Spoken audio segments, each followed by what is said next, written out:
So we're going maybe 45 minutes, an hour tops. And, and what we left was chaos, you know, for the Stones.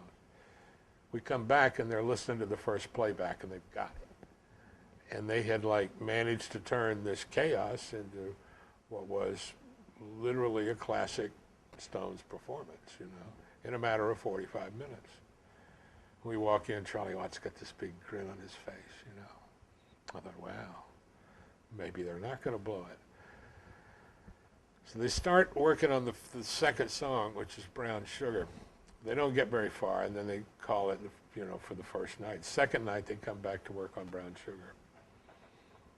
Keith has got the music, the whole music for the song.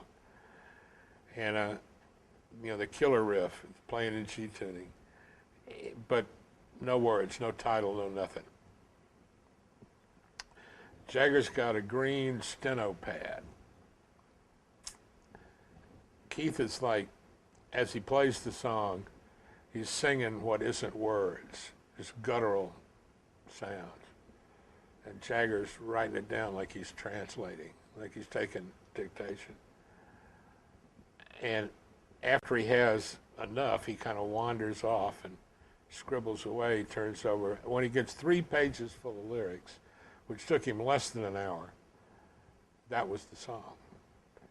And, you know, I've seen some pretty serious songwriters in my day. I've never seen anything like what Mick Jagger did.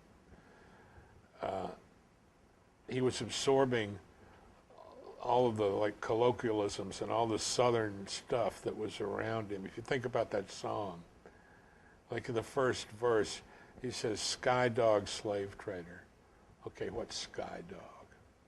Sky Dog is the nickname that the guys in Muscle Shoals called Duane Allman because he was high all the time. And Jagger had heard it. He heard somebody say Sky Dog, and it just, yeah. And Charlie walked in. He didn't even have a pair of sticks.